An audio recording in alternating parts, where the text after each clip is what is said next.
Bienvenidos. En la sesión de hoy nos adentraremos en una de las figuras capitales del pensamiento del siglo XX, Simone de Beauvoir. Su obra no solo es fundamental para comprender el existencialismo, sino que también representa un punto de inflexión radical para el pensamiento feminista. A partir de su análisis, vamos a trazar un recorrido por la evolución de los feminismos, desde sus primeras formulaciones hasta la complejidad del panorama contemporáneo.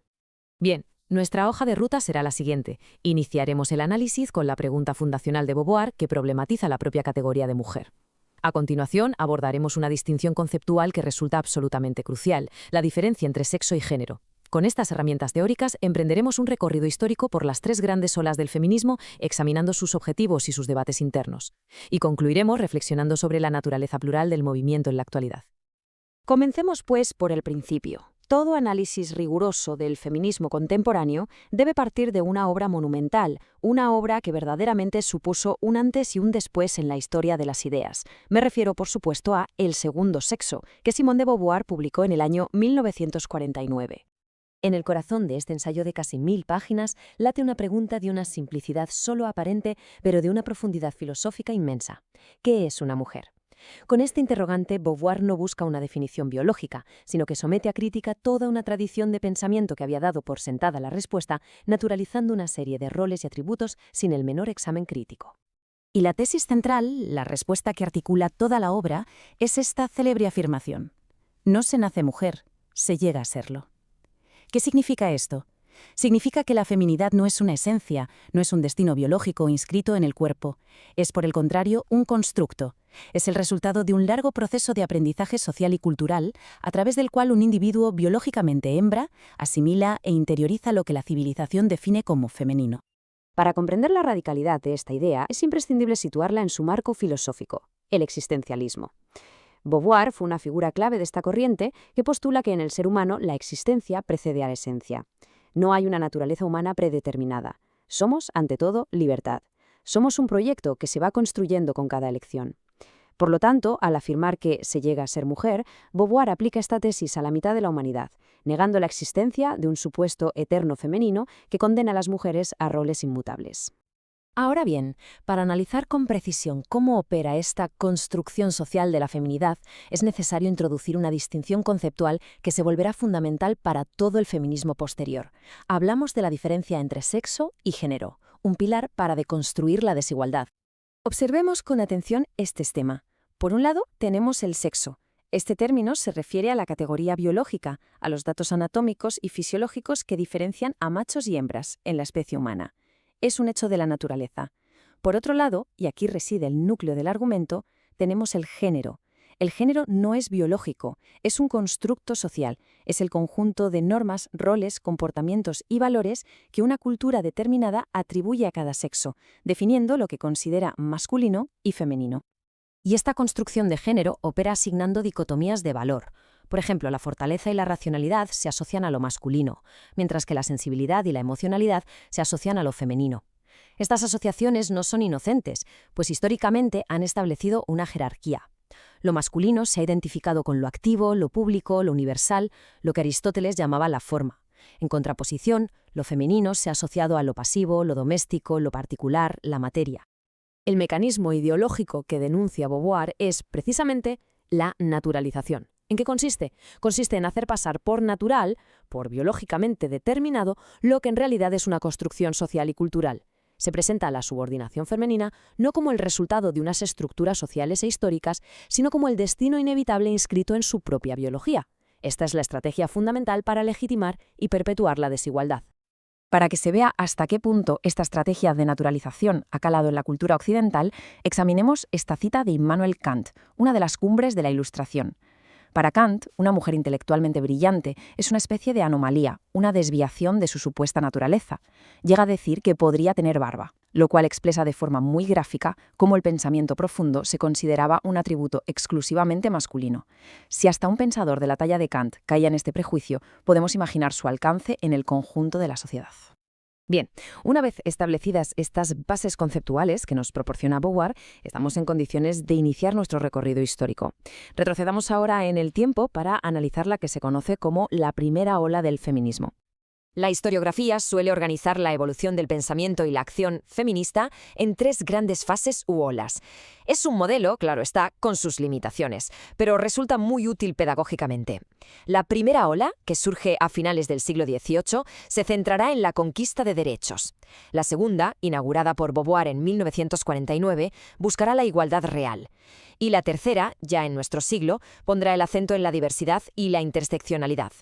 El caldo de cultivo de esta primera ola es, paradójicamente, la propia Ilustración. Las revoluciones americana y francesa proclamaron los derechos universales del hombre: libertad, igualdad, fraternidad. Sin embargo, las primeras feministas no tardaron en señalar la flagrante contradicción de este discurso. ¿Eran realmente universales esos derechos? La respuesta era no. En la práctica, ese hombre universal era, en realidad, un varón, blanco y propietario. La figura de Olympe de Gouges es paradigmática. En 1791, en plena Revolución Francesa, tuvo el audaz gesto de redactar la Declaración de los Derechos de la Mujer y de la Ciudadana. Era una réplica directa a la Declaración oficial, en la que reclamaba la plena ciudadanía para las mujeres, el derecho al voto, a ocupar cargos públicos, a la propiedad, al acceso a la educación y la igualdad en el seno de la familia, incluyendo la legalización del divorcio. Exigía que la revolución cumpliera su promesa de universalidad. Otra figura clave es la británica Mary Wollstonecraft. Su obra, Vindicación de los Derechos de la Mujer, se centra en una reivindicación fundamental: la educación. Wollstonecraft polemiza directamente con pensadores como Jean-Jacques Rousseau. Rousseau defendía que la educación de la mujer debía orientarse a complacer al hombre. Wollstonecraft denuncia esta misión y argumenta con una lógica aplastante que la pretendida inferioridad intelectual de las mujeres no es natural, sino la consecuencia directa de la privación sistemática de una educación racional. Finalmente, la lucha más emblemática de esta primera ola fue el movimiento sufragista. Surgido a mediados del siglo XIX, se centró en la conquista del derecho al voto, considerado la puerta de entrada a la plena ciudadanía. Es muy interesante observar cómo, especialmente en Estados Unidos, el movimiento sufragista nació estrechamente ligado al movimiento abolicionista, trazando un poderoso paralelismo entre la situación jurídica de las mujeres y la de las personas esclavizadas. La primera ola consiguió, tras décadas de lucha, importantes avances en el plano de los derechos civiles y políticos. Sin embargo, pronto se hizo evidente que la igualdad formal, la igualdad ante la ley, no era suficiente para garantizar una igualdad real. Y es aquí donde la obra de Simone de Beauvoir actúa como catalizador de la segunda ola. El foco, por tanto, se desplaza. Ya no se trata únicamente de obtener derechos formales, sino de alcanzar una igualdad real en todos los ámbitos de la vida: el trabajo, la familia, la sexualidad. Para ello, la segunda ola entiende que es necesario ir más allá de la reforma legal y desafiar las estructuras profundas de la sociedad, es decir, los constructos de género y los roles tradicionales que perpetúen la subordinación femenina. Dentro de esta segunda ola, emerge una corriente conocida como feminismo radical. Radical no en el sentido de extremista, sino en el de ir a la raíz del problema. Pensadoras como Kate Millett analizarán el patriarcado como un sistema de dominación estructural. Por su parte, autoras como Shulamit Firestone llevarán el análisis a un terreno aún más profundo, argumentando que la raíz última de la opresión femenina reside en la propia biología reproductiva, que históricamente ha colocado a las mujeres en una posición de vulnerabilidad. Y con esto llegamos a la época contemporánea, a la llamada tercera ola, que se desarrolla desde finales del siglo XX. Si las dos primeras olas, con sus debates internos, todavía podían concebirse bajo la etiqueta singular de feminismo, la tercera se caracteriza precisamente por su explosión en una pluralidad de feminismos. Surgen así nuevas corrientes de pensamiento que dialogan entre sí: el feminismo postcolonial, el ecofeminismo, la teoría queer. Todas ellas, a pesar de sus diferencias, comparten una premisa fundamental: el sujeto mujer no es una categoría universal y homogénea. La experiencia de ser mujer es radicalmente distinta en función de la clase social, la etnia o la nacionalidad.